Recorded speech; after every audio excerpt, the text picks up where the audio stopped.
So thank you for, I'm sorry for the being late a little bit. We had some technical issues. So are there any questions regarding the previous lectures, labs, homeworks, anything?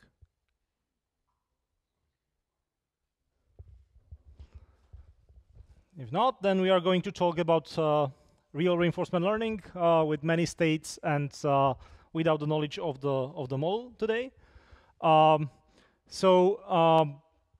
First, we'll be talking about so-called tabular representation of the algorithm for an MDP, for an unknown MDP. So last time we were talking about solving an MDP that we know, right? We know the set of states, we know the probabilities of transitions between all those states, and we can use Bellman equation and the policy iteration, and value iteration to compute the optimal policy for this MDP. And we were talking about the full reinforcement learning setting where we don't have the definition of the MDP, we just have a simulator, and we can query the simulator. We can run some traces, and then we want to learn just from those traces.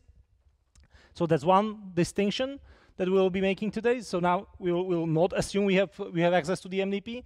And the other distinction we will do in the middle of the lecture probably is between this tabular and function approximation representations. So in the last lecture, all the algorithms were using this table of Q values or table of V values, right? Or policy in form of a table. So for each state, you could have a space in memory which represented some kind of measure, some value function or something. That's called tabular representation. You have this table of the values for individual states or some similar values for different parts of the MDP. As like in contrast to that are function approximation versions of the algorithms where instead of this table you have a function approximator. What does that mean? Generally, it's like a neural network is any data structure that can map inputs into outputs. Table is one of them, right? Table can give you, like, you inputs is the indexes, and the output is what's in the table on the index. Neural networks can be seen as also the same thing, right? You have an input, you have some kind of indices, you have some kind of state representation, and then on the output you will have the value function, right? So that would be the function approximation version of the algorithm. And we can use those to scale up the algorithms we'll be talking about. And in the last third of the lecture, we will be talking about the DQN agent, which was the agent which pretty much like started this deep reinforcement learning revolution, where they were able to train an agent for or set of agents for a large number of different Atari games, like the same architecture, the same type of agent that was able to play all of those. Questions? So first, let me remind you the MDP model, states, rewards, actions, and the transition dynamics, what state you arrive to, what reward you get when you perform an action A in state S. This is with what probability this will happen, right? And last time we were talking about this policy iteration, value iteration, Bellman equations, which looked something like this. So let's go again through what that all means.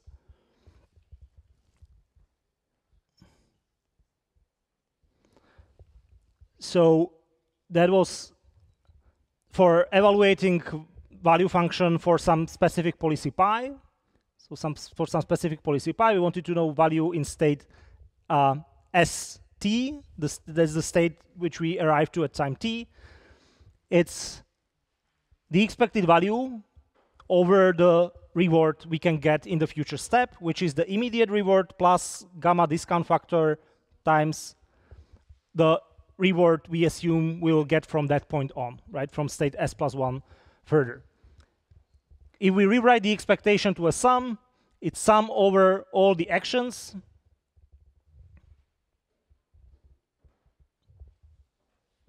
That we can take, probability that we will take that action in that state, plus sum of all the outcomes that it can lead to, probability, the transition probability that the outcome will be reached and the reward will be given, and what reward we get plus the value of the next state. right? So we had set of equations like this for Q functions, for V functions, and if you just iteratively compute these again and again, you will compute the value function, and then you can just behave greedily with respect to this value function, and that's the optimal policy. Okay, so that was the last time.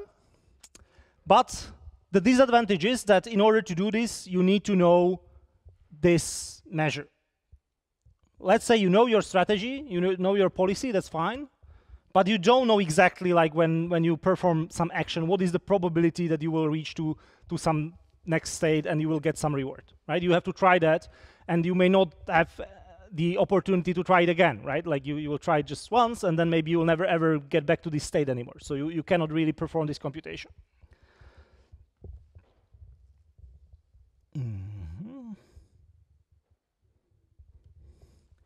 Okay, so what do we do?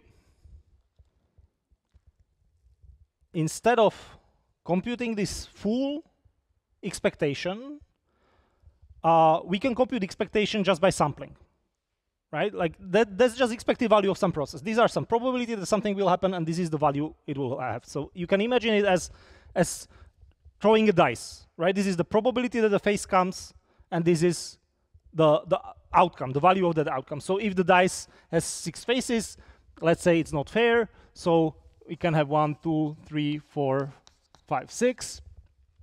Let's say this is probability 1/2, and then this will be probability 1/5, 1/5, 1/5, and so on.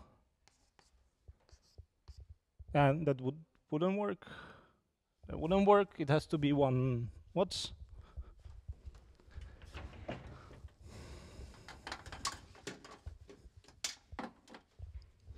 Would have to be 1/10, right?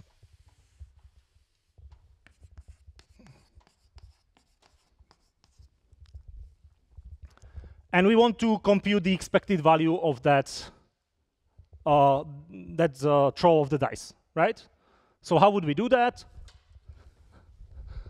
We can compute 1/2 times 1 plus 1/10 times 2 plus 1/10 times 3 plus and so on 1/10 times 6. And that will be some number. How else could we compute the average outcome of that dice if we don't have these probabilities, if we just don't know it? It's just unfair dice. Somebody gives us the dice. We want to know the expected value of that dice. The amount of possible outcomes is 6. We want to know the expected outcome, right? Like what is the average value we will get when we'll be throwing this dice? You can just throw the dice many, many times and compute the average, right? Like that's the same value. Like this value and just the value of throwing the dice once.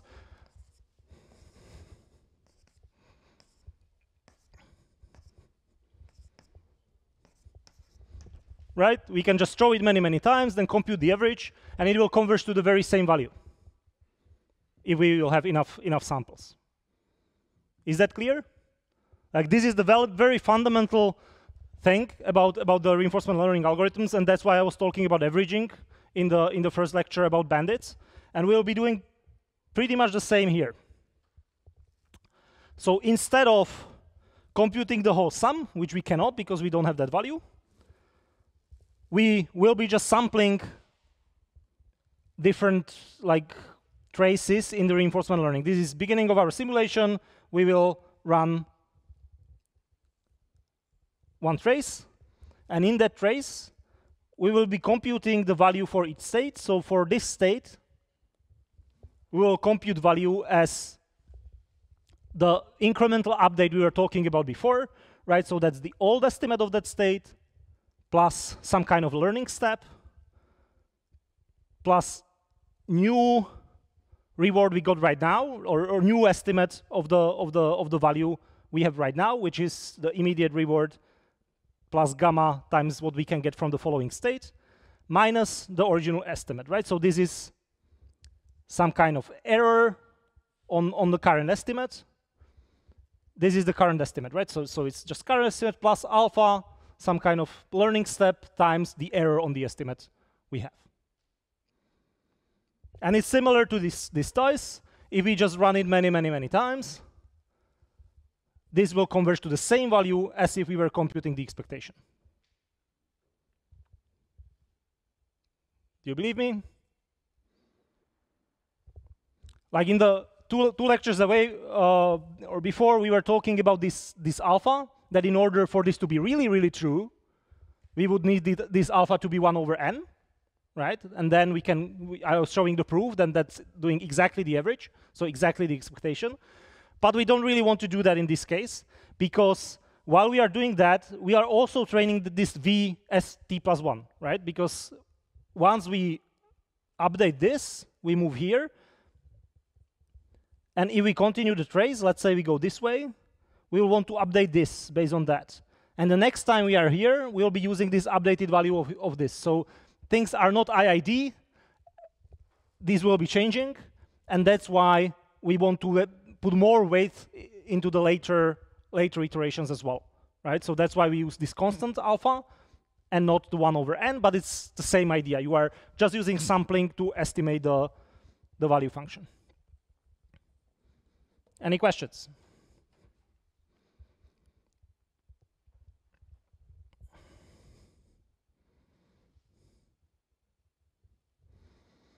Okay, so let's say we do this for long enough, and we will compute the value function for the specific policy pi that we are playing right now.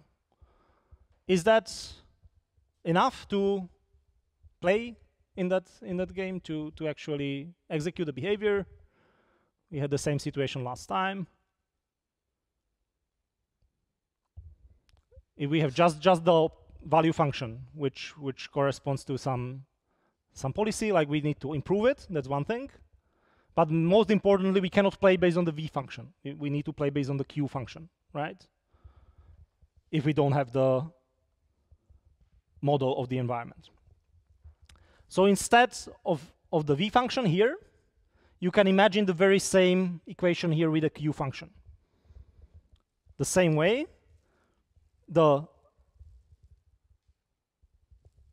q function in state S for some action A, you will just perform a trace, and q function for state S and the action A you have performed there will be your original estimate for that q function plus alpha times the error minus the error, which is composed of the new estimate and the original estimate, right? And the new estimate is the reward plus the q function you actually see here in the following step, right? That's what you expect to get. So again, you will update a little bit your q function towards the new estimated value. If you find the very end, if S is the terminal state, like there is just dummy action that is keeping you in the terminal state, which has q function 0. And you can compute this just from any trace, right? You don't need access to the simulator. That's the most important thing. You are just executing your actions. You are in this state. You will execute action AT. Then you will reach this state. You will execute action AT plus 1.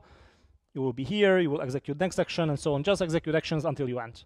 And then every time you leave this state and you reach the next state and you choose the next action, you can update the previous state. Again, you will reach this state, you can update this state. Here, you can update this state, the q function in this state, right?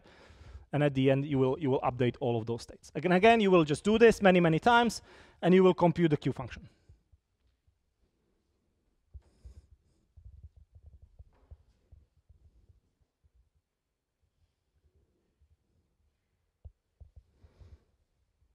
Okay. So for this estimates, this was just the policy evaluation part. We are talking about reinforcement learning algorithms in general last time, and we are talking about the coming from two parts. One is policy evaluation, and the second one is policy improvement.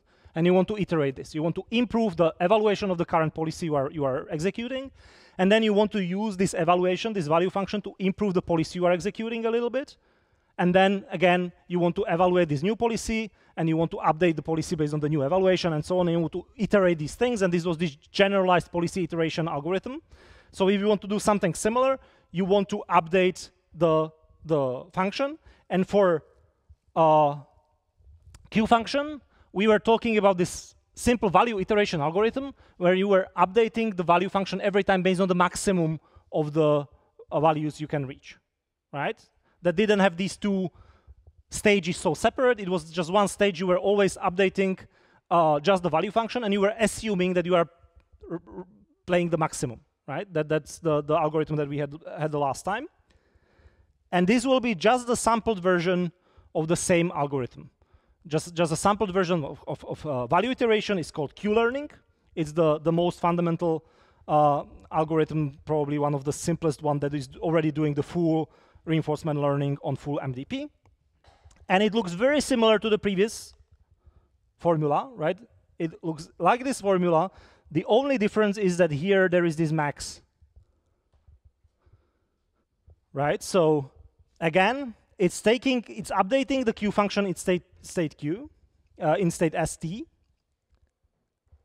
as the original value plus alpha times some notion of error, and the error is the reward you got, plus gamma times maximum over all the actions, Q of the action in the next step, right? So instead of always taking just the Q value of that action you took in the following step, you will look at all the actions you can take in the following step. You will take the best one, and you will update the previous state you have just left based on the best state, based on the best action you have available in the state you have just reached. And this is the very same thing that we were doing with the value iteration. With value iteration, we are doing it like in the complete way, in the real expectation. Here we are doing it in this sampled way, that we just look at one sample and update it a little bit by the alpha learning step. This is the backup diagram. So you will come to this state with an action, and then you will take the maximum over all the actions that you have available. And you will update the value of this action based on this maximum of these actions. In the form of an algorithm, so at first you will initialize the Q arbitrarily. This is super important for the neural networks. We'll get back to it. And you will initialize the terminal states by the 0. And then you repeat for episodes.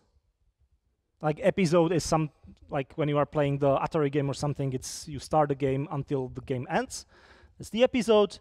You take the initial state, and then you repeat for each step in the episode.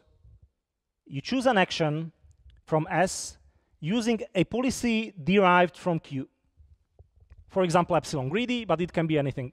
Like any policy that actually, it can be any policy that is fully mixed, that is actually eventually visiting all states, but usually it's epsilon greedy. Then you will take action A based on that policy and observe the reward and the following state and make the update as we were showing before on the top. So reward maximum over the actions that are available in S prime minus the original estimate. So this is the error. You will just update it and follow to the next state. That's it. And you do this over and over and over again, like millions, billions and millions and billions and billions, as somebody would say, times. And after that, you will converge to the optimal value function, optimal Q function, right? Optimal action value function. Questions?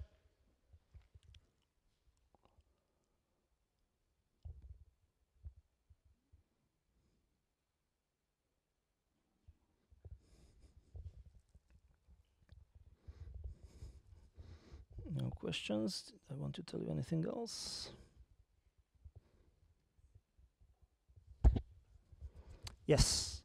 I wanted to tell you one more thing here. If there are no questions, in the title it says off policy TD control. TD control means time difference learning control. And what does off policy mean?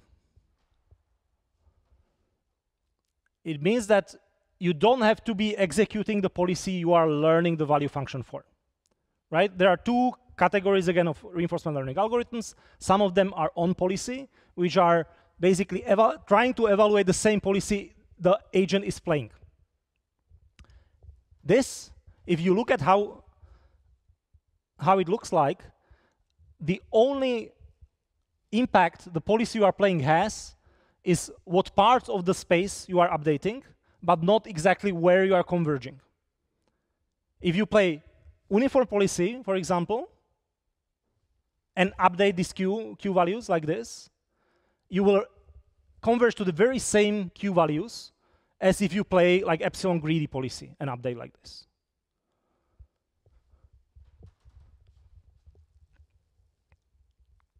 Right? Because every time you are, oops,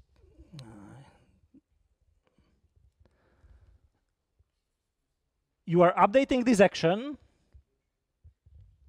You can see it here, right? You are updating the value of this action based on maximum over values of these actions after reaching this state.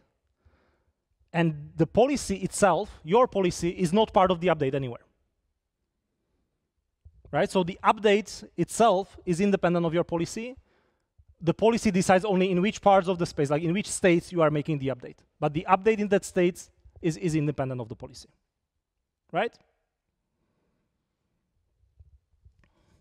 So that's why it's called off policy TD control, that you can be evaluating the optimal policy while you are playing some other policy.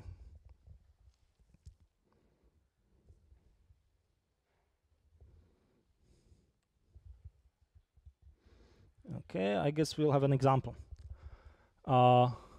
Unless it's super clear and everybody knows how the Q learning algorithms work. So who think we should go through an example? Yeah, enough. Good. So let's say we have this simple maze environment as always. Like you pay 1 for a step. You have alpha, which is the learning rate of 0.1. And by default, all the actions are, all the Q values are 0. It is a tabular method, so you can imagine that you have Q function here, Q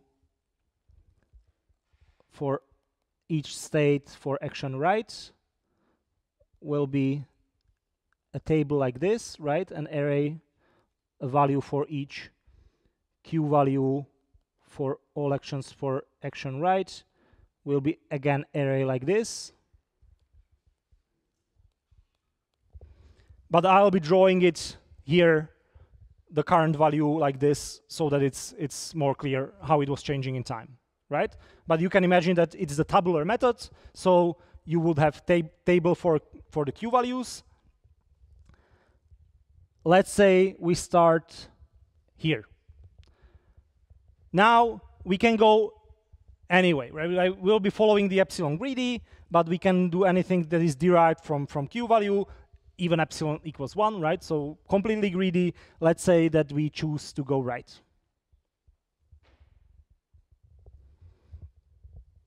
We will arrive at state 3. We will get reward -1.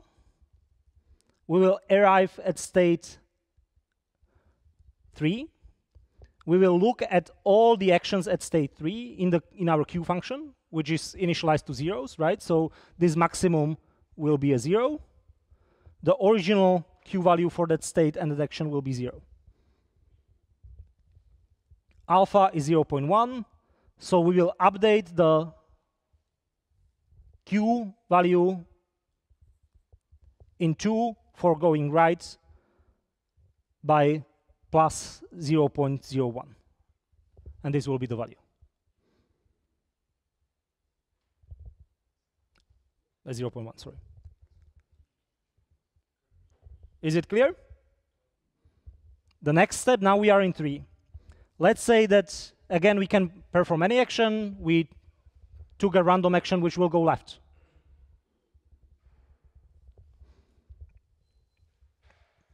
So that's the new iteration. We arrived at state 2. We got the reward -1.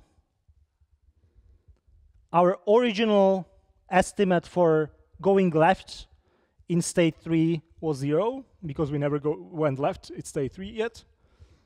Alpha is 0.1. So this is S2. The Q, the best value in S2 is, so far, we know that there is, in S2, there is value -0.1 for going right, but we still have value 0 for going left, right? We just initialize that. So the maximum will be still 0. So we will make the update in state 3 for going left to -0.1.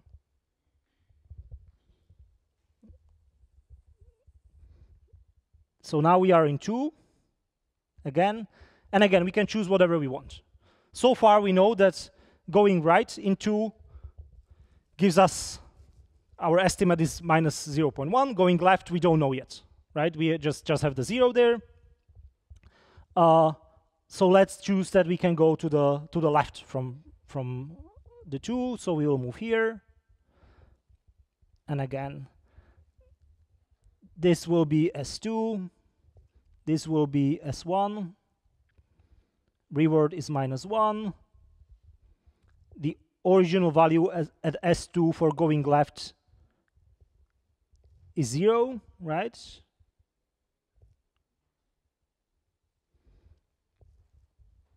So again, the result will be -0.1.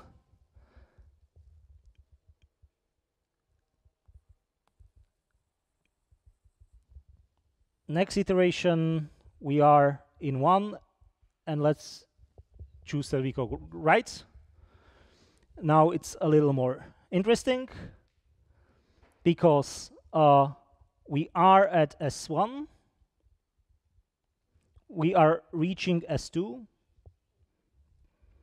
And now in S2, we already know some value for going right and some value for going left, right? They are all both the same. So our expected value, this maximum, will be -0.1. The original value for going right in 1 is still 0. We got -1 reward, the immediate reward, right? Alpha times 0.1 times sum of these is -0.11, right? And that's what's here.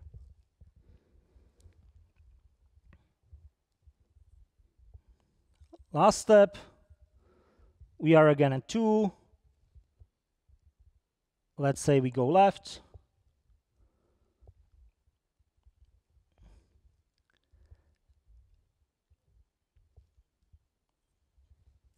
Again, so S is S2, this is S1. In S1, we know that going right is negative, going left is 0 yet still, right? So this will be 0. In S2, going left, the last value we have here is -0.1, right? This is -1. Alpha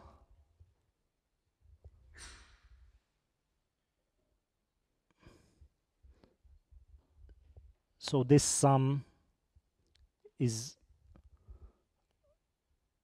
-1.1 -11, and the original value was 0.1 minus 0.1 minus this, so it should be, as I compute now,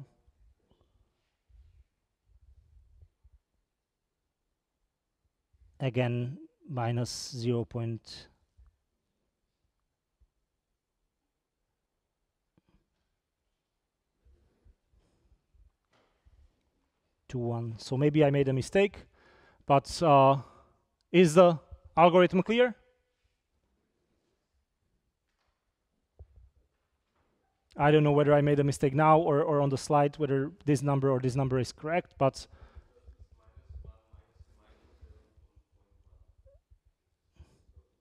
it's -1 plus minus 0.01, right? Because this is -1, this is, here is minus, sorry. Yeah, so this will be plus. Thank you. Good, so you understand it. So then this is -1 plus 0.1, so it will be minus 0.9 times alpha will be minus 0.09. But it still looks like minus 0.19, right? And not 9. Okay, like the specific numbers are not that important, but you understand the principle, right? And you will be just doing this over and over and over again, and eventually it will converge to the optimal Q function. Questions?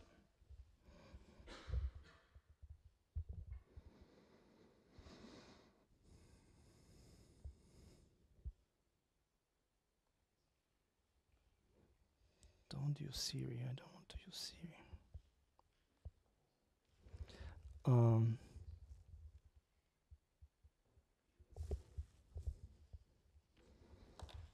Okay. So that's Q-learning, and I just wanted to show these slides next to each other. Like this is the slide I was showing you about epsilon greedy, right? And this is the Q-learning algorithm. And I'm saying that it's basically the same thing. You choose an action from a policy using epsilon greedy. You choose an action using epsilon greedy. Here, you run the bandit algorithm to get the reward. Here, you take the action in the environment to get the reward and the following state. And then you make the update. You update the Q value for action A, and here you update the Q value for action A in the state you were just leaving for. And you make the new state your current state, right? So it's very similar to the epsilon greedy algorithm. And I'm showing that because you can use everything we were talking about exploration for this as well. As I told you, in the Q-learning, it doesn't really matter what policy you are playing. But you still need to be fully greedy, fully random. You need to visit all parts of the space. If you just ignore completely some part of the space, you'll never go there, then you will never learn that it's a good place. You will never actually have the right value. If you are visiting everywhere kind of equally, you are converging everywhere equally, but maybe you don't care. Maybe you know that this part of the space is already quite bad. You don't want to explore it even more to know that it's really, really bad. It's enough to know that it's somewhat bad, right? So again, you need to do this trade-off between exploration and exploitation. You want to improve your policy because you never have enough samples. You never have enough experience. So you need to target your experience to places where it makes sense, where there is some chance that it can be the best place ever. That's why you want to invest somehow based on the bandit algorithms, right? You want to go to the spaces which don't look so good. More often, if you didn't go there enough yet, you want to explore. But most of the time, you want to go to the places which look good because you want to just make sure that the policy there is as good as you can make. So instead of this epsilon greedy, this policy derived from Q can be optimistic initialization. It can be UCB. It can be anything like that, right? And then you can study how the exploration versus exploitation works in bandits, and you can then move the algorithms to full reinforcement learning setting, and that's what people actually do. Questions?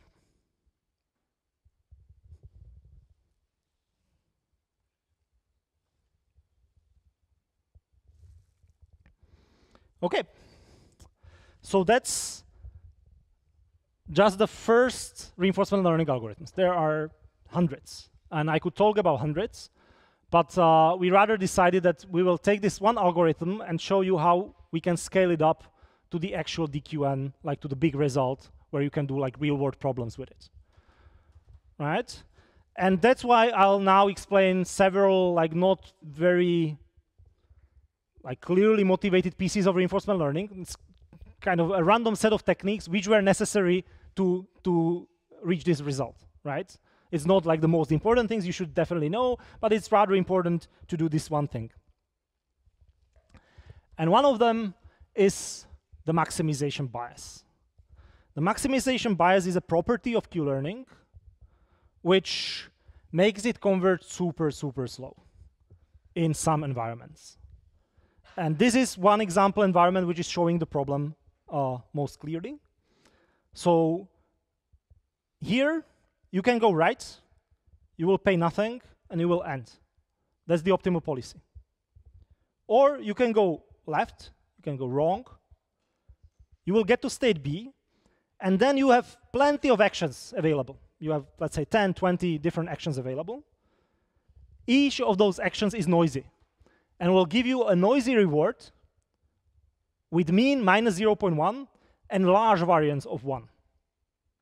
So every time you try that action, it will give you a random number, and the random number on average will be minus 0.1, but it will be quite noisy. So sometimes it will give you 2, sometimes it will give you -2, -5, +5, whatever, but on average it will be slightly below 0. And what happens in Q-learning? So sometimes you go right, that's fine, you will just keep making sure that this is 0, you will not learn anything there. When you go left, you will sample an action. And now, on some of those actions, you will be lucky. And some of those actions, you will be unlucky.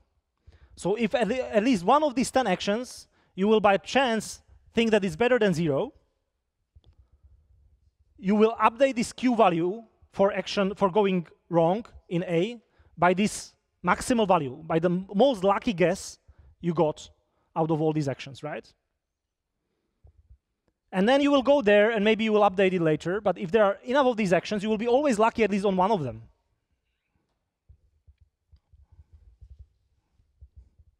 Right? I try to demonstrate that. Oops.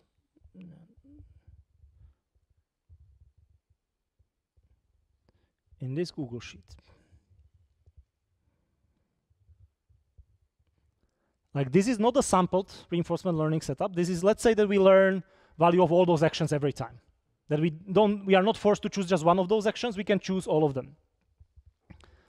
And these are the rewards, right? All these rewards are sampled, are normal distribution with mean minus 0.1 and 1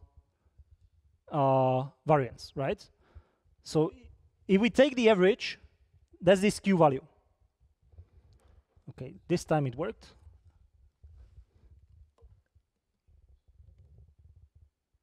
Yeah, I should fix the numbers. Okay, now it's better. So now it's just different realization of random numbers. And this is the Q value we would be computing, right? This is just the running average of all the values up to this point for all of these actions. Does it make sense? Even after all these trials, if we take the maximum, right, in the Q update, we'll go left, and then we'll take maximum of all of these actions that are available there. And the maximum of all of these actions will be 0.2. So after all of these trials, will think that going left has value 0.2, and we will need to explore more. Right? And that's why in this particular environment, the Q-learning will first like start playing going left, left, left, left for like many, many times, maybe like 25, 30 times. It will just increase the probability of going left. And then it will only start understanding that, okay, maybe these values are not so great, and will start going down. And after 100 iterations, 100 episodes, it will be somewhere around the level where it started and will continue going down. Do you understand the problem? Like, because of the maximum here, because of this maximum, you are overestimating the value of the future reward. You are overestimating the value of going left, because you just assume that you will take the best action, but if the action is best just by chance, you will overestimate the value. So this is a known problem. Like, in the limit, it's not a problem, right? It will converge eventually to the right value, but it is very inconvenient. And people were thinking about that, and then there is a paper from 2010, which is called double Q-learning, which is kind of solving it. And the main idea is that you will not store one Q function, you will store two Q functions, Q1 and Q2, and you will make sure they are uncorrelated. So you'll just make two independent estimates of the Q function. You just, in order to have them independent, to have them uncorrelated, you just make sure that you will update only one of them in every step. In no step, you will update both of them. Every time you will update just one of them. So if you get lucky on one, you may get unlucky on the other one in the same action, right? The value of that action will be uncorrelated between those two. Every time you pick one of those at random, you take the maximum based on one, and you update the other one. And then you take the maximum based on the other one and update the first one, right? So the update looks very similar. You pick that you are updating the Q1. You will take the current estimate based on Q1, alpha, error, the current estimate. This is the new estimate, which is the current reward. That's all the same. And here, you will pick the action as the argmax of Q1. So you'll take the action which seems to be the best based on Q1, but then you will take its value based on Q2. And you will use that value for update. And what does it do? So these are the Q values which take all the values that we were just looking at. Here are Q values which are computed only on these odd iterations. These are the Q values which are computed only on even iterations. And what we do is we pick the best action based on the Q1, which in this case would be this one, right? And we take its value based on Q2, which is this minus 0.9. So we took an action which was overestimated because we took the maximum, but then we got actual value, which is unbiased estimate of the value. Right? Because this value is not biased by us choosing the best value based on the Q1, because Q1 and Q2 are uncorrelated. So if we pick the best based on one, but the value from the other, the value will be a real unbiased estimate of the value.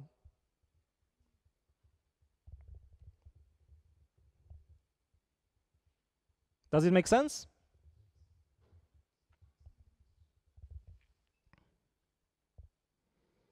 So you are keeping two Q values. You are updating one only on odd iterations, the other one on even iterations. And that will cause these two to be uncorrelated. So if you take the other way around, it works as well. So if you take the maximum here, the maximum will be the first action. But then you look at the Q value from the previous, and it's also like quite negative. So it's It's not bringing you the bias, so it's not pushing you to go right, to go left to the wrong value, right? Even though you are choosing the optimistic action in the maximization. Okay, so simple idea. Guy wrote a paper about it. It's super famous and popular and cited. And this is how it works. So basically, in this particular environment, it is solving the problem, right? It's not going the right direction, or the wrong direction almost at all. It very quickly understands that it should go right and converges to here. But because in the simulation we use epsilon greedy, it's like with 10% exploration, it's not converging to 0, but converging to 5%, right? Is it clear? So this is like one issue that needed to be solved so that the convergence is much faster. Okay.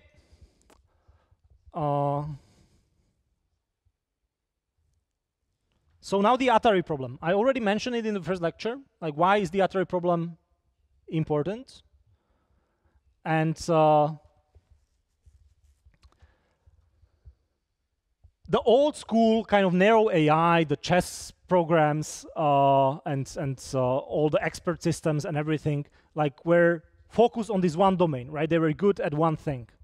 And people understood that if they want AGI, like the strength of humans is not in solving one thing perfectly, it's in generality. We want artificial general intelligence. We want to be able to do many different things well, right? And there was no good benchmark for that. Like, what does it mean to do many different things? And that's why this team came up with using these arcade games as an environment where we can have agent doing very diverse things. So I don't know who has played these games. Who has played Atari games before? Okay, so that's like these arcade consoles in the what 80s, 90s, like the big machine. You had a joystick, you put a coin, you play for a bit. It was rather popular at that time. And then there was a console you could buy home and plug it into your TV, and it was kind of the first gaming. And these games had one thing in common. They all had this kind of a screen, which is the sensory input. And they all were controlled by a joystick. And the joystick could move in 16 directions. It means 8 directions of the handle, and each of them with the button pressed or button released. Like, that was 16 different actions you could make. And these environments were super diverse, right? There are tens, maybe small hundreds of these games. And on some games, you need to run and go, like, overcome obstacles. In some other game, this is the game of chicken. You have this chicken, you have to run through a highway, and there are cars going here and there, and you don't want to be hit by a car. And here you are a diver, you want to go dive, make some like mission here, collect something, and you have to go above the water enough before your oxygen runs out. And in here, Space Invaders, you want to hide behind these shields, and you want to shoot down these alien spacecrafts that are attacking you, right? So then there are boxing, there is tennis, there are like very diverse tasks. And now the idea was that if we want to make very general AI, it should be able to perform all of these tasks, right? Like the same agent, same kind of AI, the same algorithm should be able to learn to perform all these tasks, because if you take a human, you sit them in front of the computer, they will be able to play all these games. So the environment has been used a little before, but it was kind of published in 2013 as the challenge problem. Like, this is what we should do with AI. And you can click, if you are interested in the paper, you can click to the paper here as usual. It's freely available.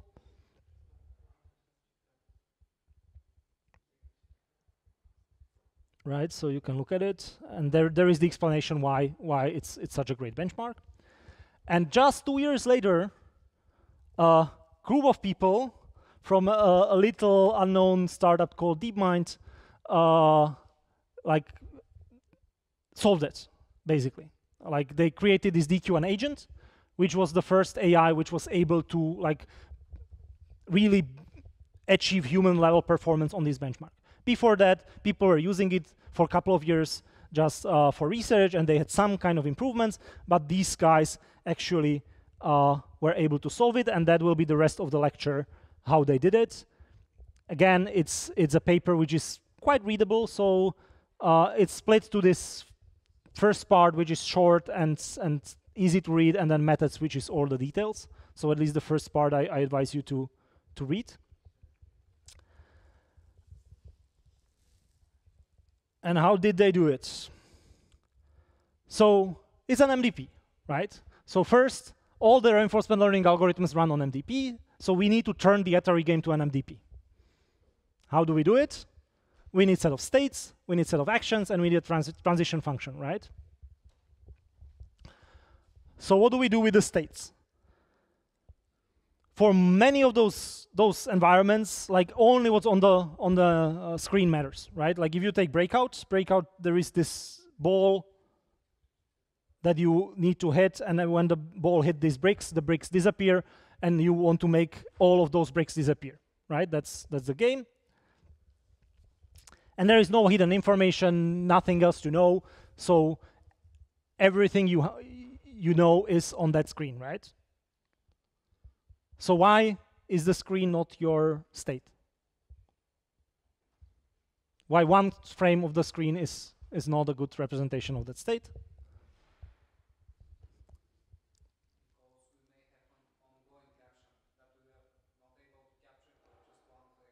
For example? Exactly, right? So we can, from one frame, we know where things are, but we don't know which things are static and which things are moving, right? So that's why we need at least 2 frames, so that we know that some things are moving. Okay, why do we need more than 2? It's basic physics.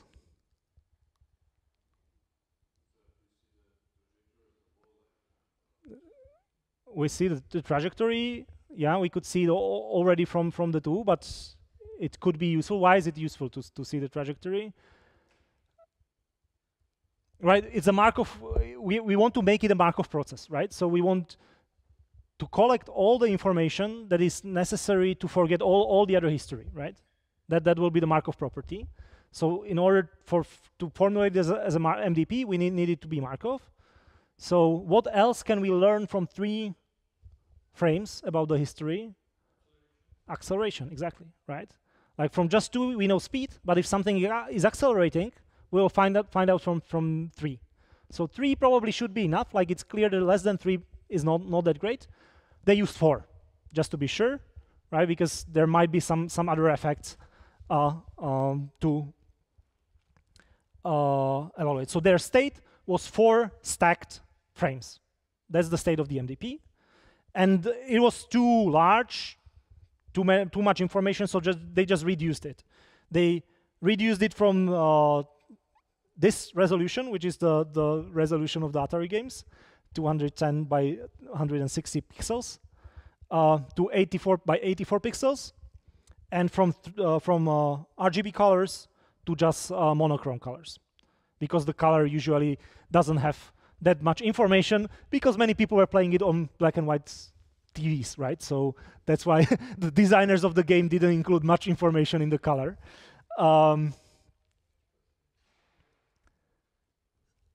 So that's the state. The actions are the 16 actions of the joystick. And the transitions are given by the game emulator. So they actually took the engine from the Atari game, and they run it in an emulator, so they don't have any access to how the game works. The only thing they can only ask it, give me the next frame, right? And that's the MDP. You have some states, you have something that you can ask for the next state, and you have some actions that you can control it. And the last thing you need in order to run in reinforcement learning is rewards. And because different games have very different rewards, right? In some, you are collecting coins which are worth thousands. In some, you are running around and you need to like reach one point after several screens, right? So they needed to normalize it somehow so that the same algorithm kind of understands to make progress similar way in all of those algorithms. They needed to normalize the rewards, and they did it by just taking the +1 reward every time the score increased and -1 reward every time the score decreased, right? So they didn't take the exact value because that can be very different and misleading and hard to work with. So they just took positive reward if it increased the score and negative reward if it decreased the score.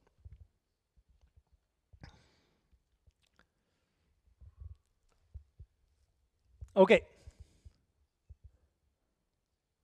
So any questions? We have an MDP. Can we just run value iteration on it and are we done?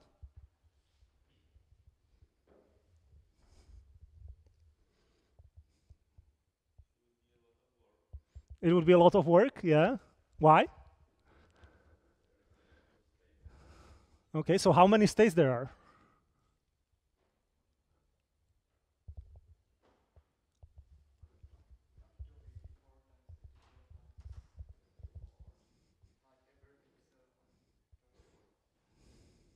Yes, every pixel on those 4 frames is one real number, right? So the input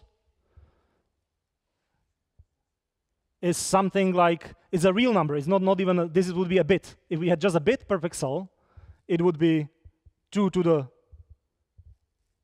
28,000. But in reality, it's like not 2-bit representation. It will be like 8 bits or something at least per pixel. To 28,000, right? So it's a huge, enormous thing. But it's an MDP. So we could never run tabular algorithms. We can never create this Q-value table where for each state we have, and for each state and interaction, we have some number, right? That's just not feasible. And that's why we'll use function approximation. We will use the approximate version to represent the Q function.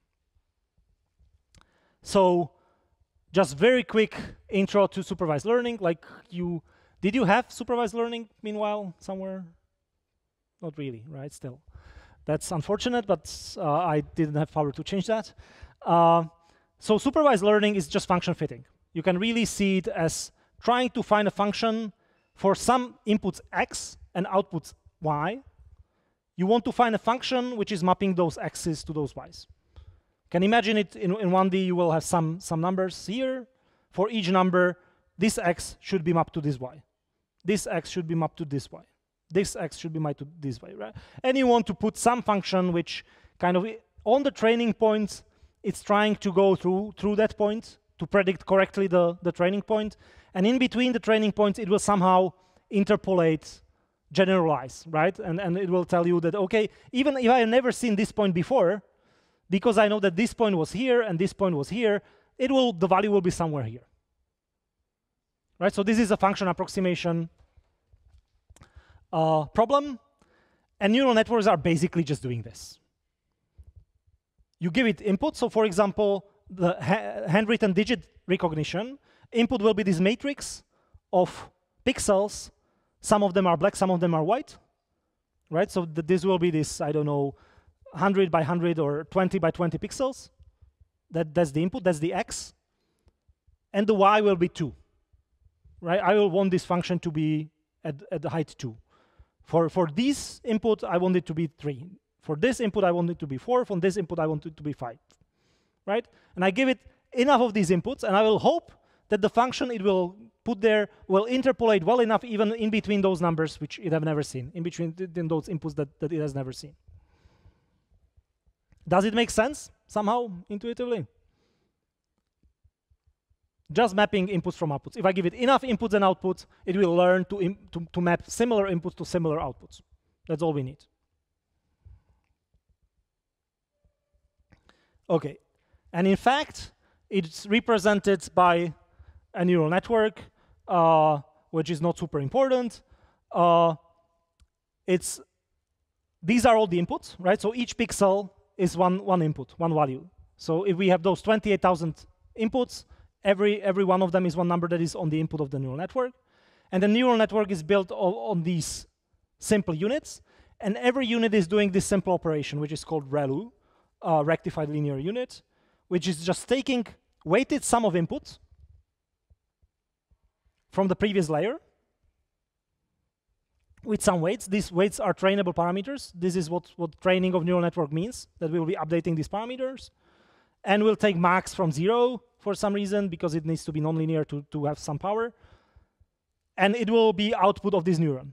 And then on the next layer, you will take these outputs of the previous neurons as input to the next layer. And so on. You can have several of those layers. And at the end, you have some number. So it's just a stacked function, which this is on the input. Then you have several layers, which are somehow transforming those inputs. And at the end, there will be a number. Just mathematical operations, nothing else. Question?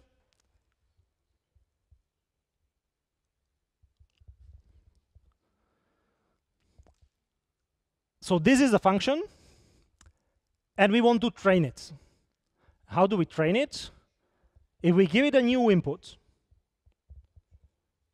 and we get an output, and the output is wrong, based on some loss, we find out that, OK, we give it a new number, this 8, and it will say that it's a 9.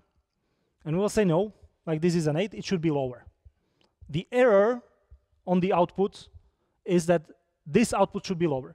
And that's distributed by something that is called backpropagation. So it will point, OK, how do I change all of these things so that the output will be lower? And it will change these things a little bit by learning step. And then, OK, if I need to make this larger so that the output is lower, then because the weight was negative, then in order to make this lower, it means that all these inputs to this need to be different so that this is lower. How do I make it? And you backpropagate this, and you will change all these weights on all that edges, like each edge is this weight. You will change them so that the output is a little closer to what you are supposed to get, right? So that's just the intuition. And it's done by something that is called stochastic gradient descent. Just like if you don't follow it completely, it doesn't matter. I'm just trying to give you some very high-level intuition of something that should be like a semester-long course. Right? So try to stay with me, but if you don't, that's fine as well. So the gradient descent works the way I was talking about. How you change each of the values, those values is given by the gradient. So you take some inputs, like these are the weights of the neural network. Let's say this is the current state of the weights. You have a data set. Based on the data set, you will compute some loss. So you will make sum of all the data point, what your neural network is currently predicting, minus what it should predict. This is some notion of loss. And this is a function you want to minimize. You want to change the weights. You want to be incrementally changing the weights gradually so that you find as low value of this loss as possible. That means as many data points will be as close to the real value that should be in the output of the neural network. So you are finding a minimum of a function. This is just some many dimensional function of data, which is fixed, and the weights. And you can imagine the weights here as this landscape, that for each weight you have some value of a loss function, right? So this is some set of weights. There is some value of loss functions. Here is another set of weights. The value of loss function is lower, right? Here, this set of weights has value of loss function somewhere in the middle between those. And you do gradient descent. So you look at the current set of weights and current value, and you compute the gradient of this function, gradient of the loss function, with respect to the weights. It's like derivation, like partial derivation. You can imagine that you will take just one weight, and you will take partial derivation of that function with respect to that weight. And you know that if you will move it in the direction of the derivation, you will increase the function. If you put it against the value of the derivation, you will decrease the function, right? That's just meaning of derivation. And if you take gradient, that's derivation in all of the directions at once. So it will tell you the direction of the highest ascent of that loss function. Like if you make step according to the gradient, you will locally increase the loss function the most. So if you take step not in the direction of gradient, but against the gradient, alpha times minus alpha times the gradients, then you will make one step closer. And then you will compute the gradient again, you will make another step. Then you will compute the gradient again, you will make another step, another step, another step, right? And this time, every time you apply the gradient step, you will gradually converge to local optimum. You cannot guarantee that it will be the global optimum, but neural networks kind of happen that they have very good local optima. So converging to local optimum is usually very good in neural networks. Nobody really understands why. If you want to spend your career trying to find out why, like feel free, take some some neural network courses.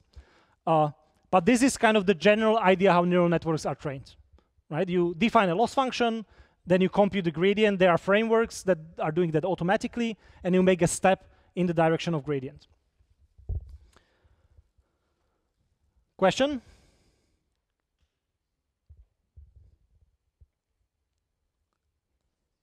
Okay. But the loss function here has the whole data set as the input. In order to compute how bad your function is, how bad your neural network is, you need to try it on all the data points, right? So that you know how to move it to make it better on all data points. And that's usually not feasible. That's not done in practice. That's why you do something that is called stochastic gradient descent, where instead of update on all data, you take a random subset of data, random small subset of data, and you make the gradient step only on that. That means that sometimes you can go even like against the actual full gradient with your step, because based on the data you looked at, it looked fine. But again, because of this averaging, like if you take just samples from the gradient, then on average you are moving in the right direction. And if you take enough samples, even just gradient descent based on this small subset of data set will converge to the optimum as well. Right? So this is just to understand the algorithm a little bit. Does it make at least some sense, or is something completely weird? And you have a question. So what do you do with neural networks? You have the current state of the network, which is some weights. Then you take small subset of data. On each of those subsets, you look what the neural network predicts, what it should predict, and you will change the weights a little bit so that it predicts the thing that it should predict a little more often.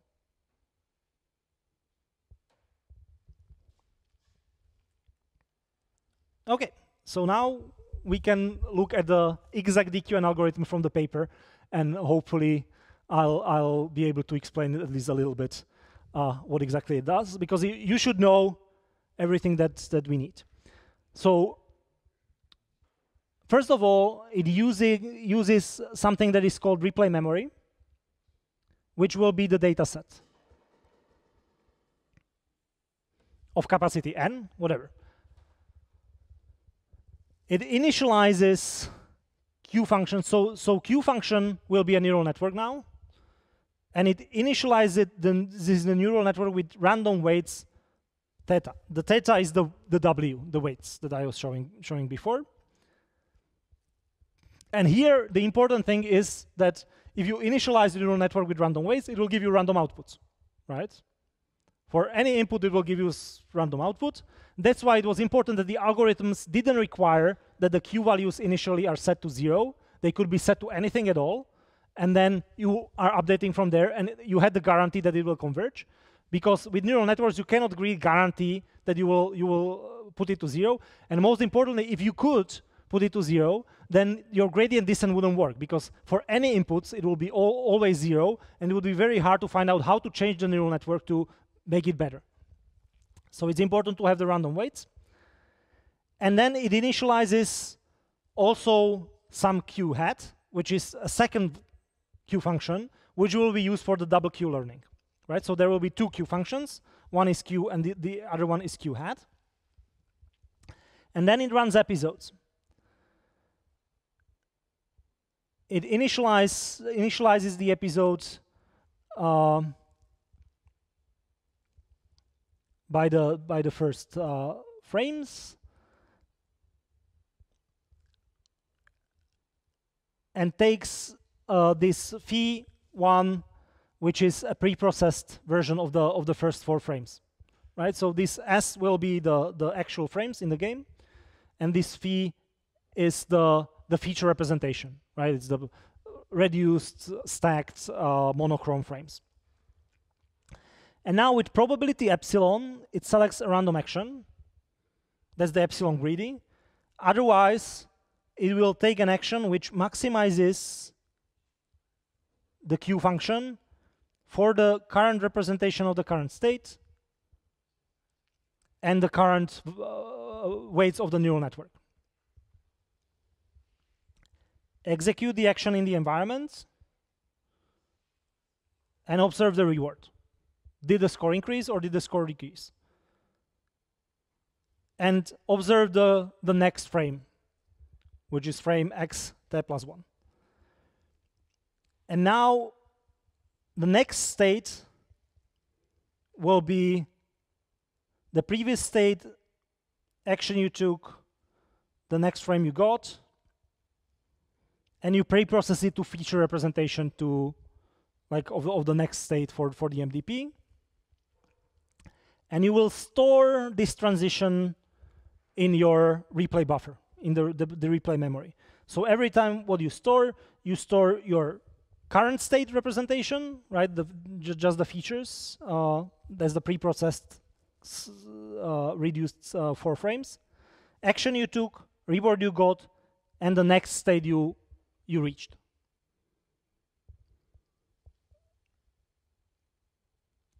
And then you create a mini batch. So instead of using every transition only once, the neural networks are also slow. So reinforcement learning is slow as such, but the learning neural networks is also slow. They need to see many, many examples so that they learn to approximate the function well. And if you used every transition from the game to make only one update of the neural network, it would be super inefficient, right? You would need many, many more experiences. So what they do, they put the experiences to a memory buffer, and they reuse the experience several times. So they train the neural network several times on the same transition. That's why they put the transition into the dataset D. After they add the new transition, they sample a mini batch of these transitions from D. And then they set the target of the neural network based on this new estimate, right? The new estimate is the immediate reward you got, gamma times maximum of the Q hat, double Q learning, right, of the other Q function, which has this other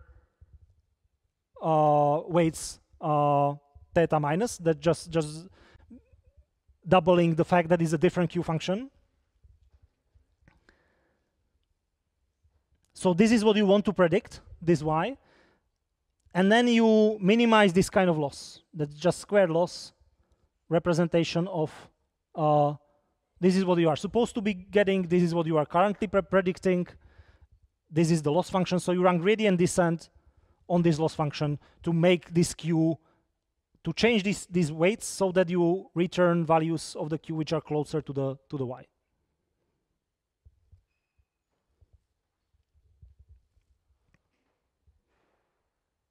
And then every C steps, you reset the Q hat by Q.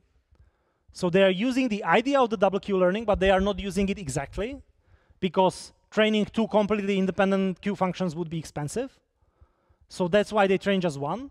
But they use older version of that function to reduce the maximization bias, right? So they have current version and version which is C steps old, and then they are picking the maximal actions based on the current one, but taking the value based on the old one. That's the idea of the double Q-learning.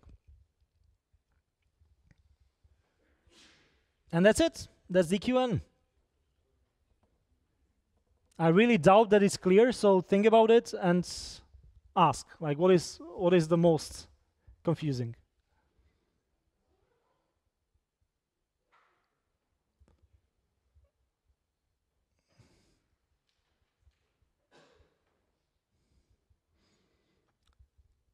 It's basically the Q-learning, just instead of the table, you have this neural network, and instead of storing the values in the new values in the table, you will just updating the neural network so that it is closer to the values you want it to return. You use double Q-learning, but you don't have two independent ones because you would need twice as much data, and you are using one that is kind of lagging behind the other to decorrelate them a little bit. And you are using memory buffer. So you are not using every transition just once, but you are storing the transitions into the memory, and then every time you sample some mini batch of 32, I think, samples from the memory, and then if it's older than the capacity of the memory n, then you forget about it completely. But you keep it around for n steps. And every time you have some probability that you will sample it. What is unclear?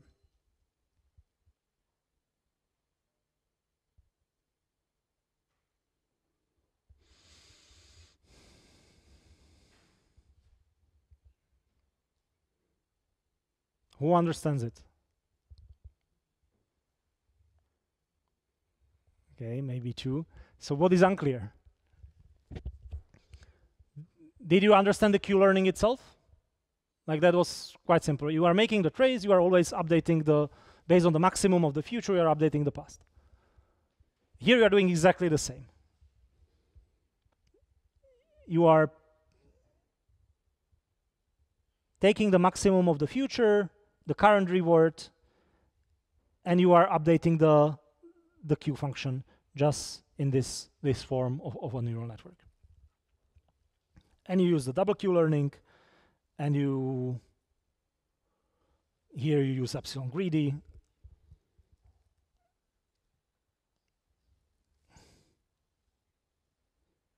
Okay.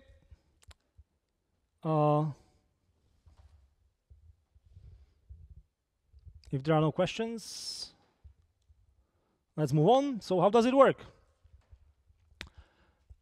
It was trained on each of those games separately, right? It's not like one agent that they train once and then it was able to play all of those games. Like, that would be nicer, but no. It was just an architecture which needed to be trained separately for each setup, but it was with the same hyperparameter, same algorithm, so same kind of same brain, just like a lot of experience with different domains. It was one epoch was something like 500,000 frames, and these are the training epochs. So for Space Invaders, which is shooting of those alien ships, it was training like this. So after around 100 epochs, which is 50 million frames of the game, it was able to reach some average score per episode, which was already pretty good. Average action value was growing also consistently. Some details of the training, so they used mini batch of 32. Exploration was scaled first from 1 and then to 0.1 over the first 1 million frames. So they first started with completely random moves, right? Because the Q function wasn't useful at all. And after 1 million frames, they were at exploration of 0.1, and then they kept it there. And they still explore 0.1, but 90% they were using the maximal Q value. They used 50 million frames of training per game, and replay buffer was 1 million frames. And they didn't report exactly how much it took, but it was probably like 10 days of training time. So this 38 days is of playtime. So they run the the simulations faster than the actual playtime. And it was probably something on the order of 10 days for one agent on huge cluster of many GPUs, right? And they didn't report that, like how many GPUs they used. Like in general, the reporting was quite sloppy since it was a startup. Like they were researchers, but they probably didn't really want to share all those details, and they had to share enough so that it's published in Nature, which is super prestigious journal where it got published. But some of the details are not as present as in other research publications. And this is how it worked. So if you take the breakout, like first, it was not really understanding the game at all, just moving randomly, sometimes hitting something and getting scores. After 200 episodes, it already learned to more or less keep the ball in the air. After another 400 episodes, it already was very consistent and it never dropped the ball.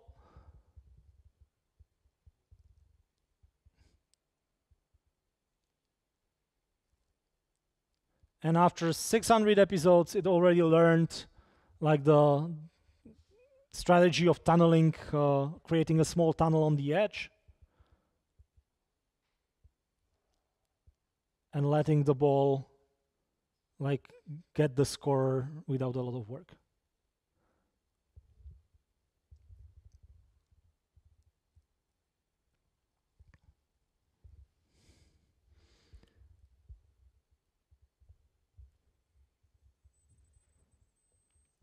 Another game, Space Invaders.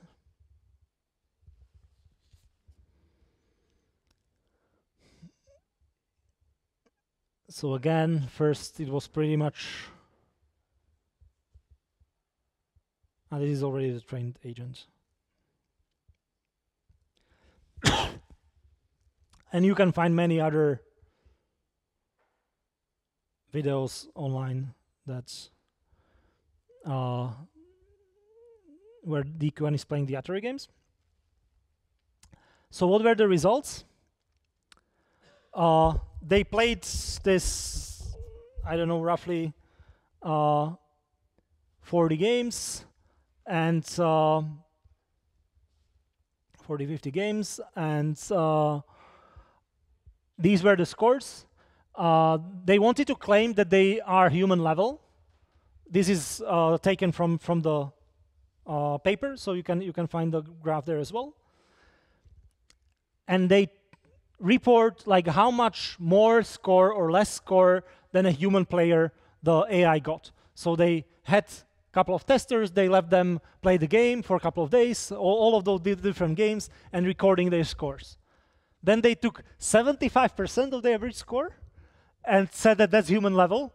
And when it's more than that, they say that the AI achieved human level. Like, if you look at the numbers, you know why they chose 75%, because otherwise they couldn't claim that in most of the games they were better than humans, or that they were actually human level. So with 100% it wouldn't work, but they said 100%, that's already like a professional human. That's not what we want. 75% is like okay human.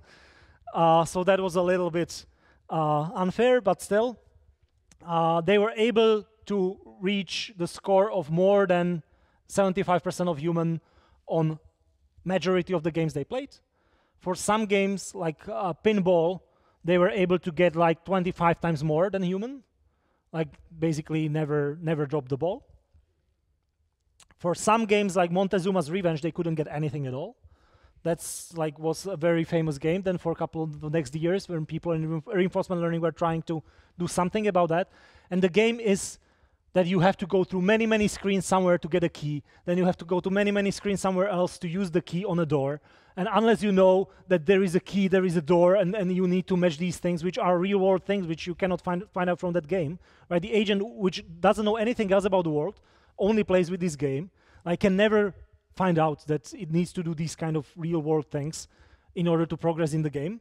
So that wasn't doable. But for most of the other games, it was able to achieve human level performance pretty quickly and decently. And that was the generality of this was the main result, right? That the same algorithm, the same setup worked in all of these very different settings. Questions?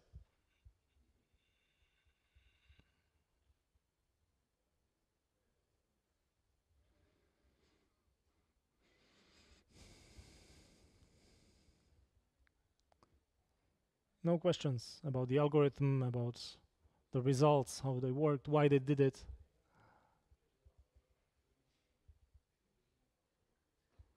Okay, if not, then that concludes the reinforcement learning block.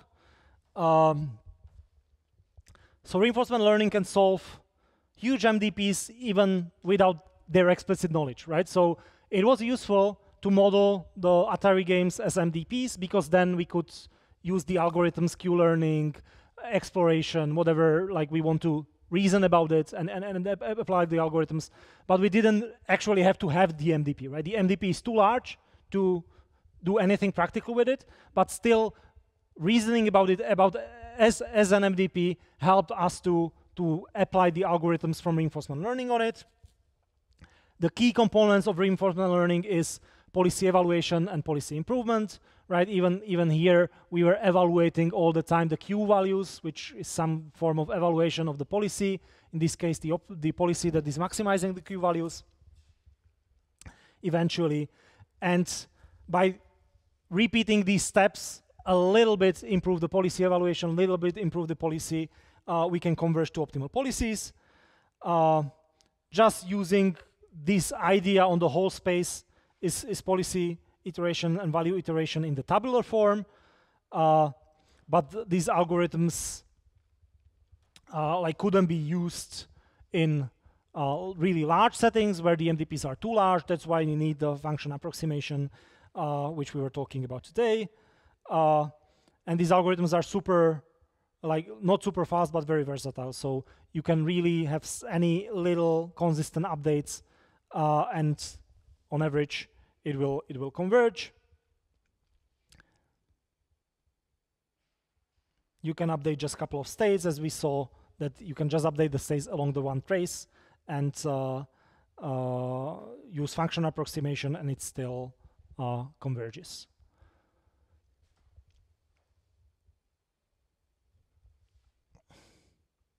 Okay, so the next time we'll be talking about games. So things become way more complicated. In perfect information games, not that more complicated, but a bit more complicated if you have the opponent. When the environment is not just a stochastic random distribution, but the opponent is actively trying to do something bad to you. And then in next lecture, Branyo will be talking about like more classical, like minimax algorithms, and afterwards I'll be talking about Monte Carlo research, and then we'll continue with some other topics. Okay, thank you.